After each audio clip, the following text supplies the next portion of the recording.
But there was still so much he could not tell Artyom about his plans. So much Artyom would never understand about the new life he was determined to make. "How many people do you think will die?" Artyom asked eagerly. Victor looked away. Artyom took pleasure in killing. Always did.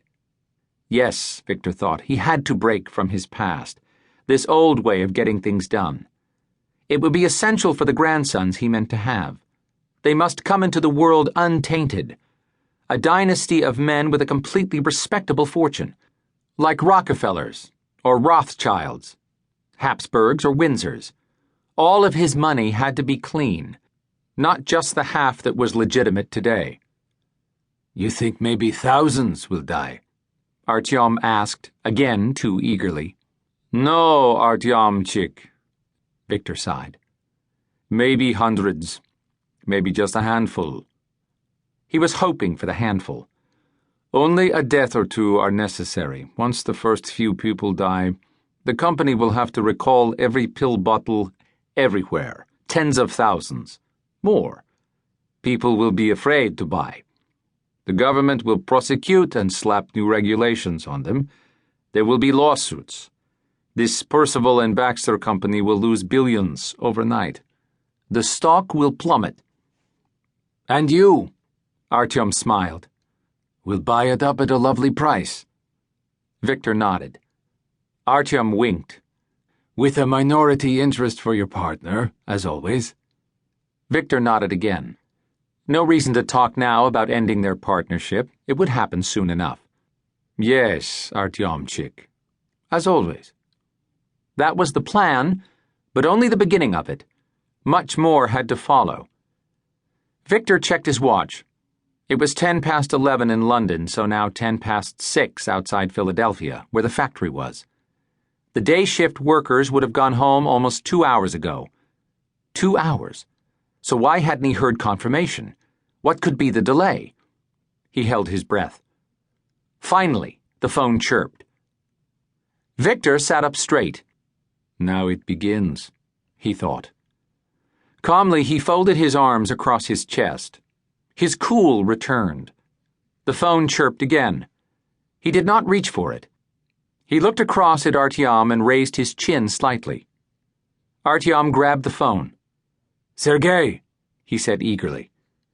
Artyom listened to his eldest son, but kept his eyes locked on Victor's. He listened for several minutes, nodding and nodding.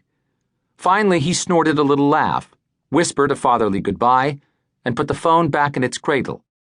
"Gotovo сделано," he said. "It is done, all of it." "The poison?" Victor asked. "Yes, it was set. No one noticed anything. Our soldier entered the factory with his false identification.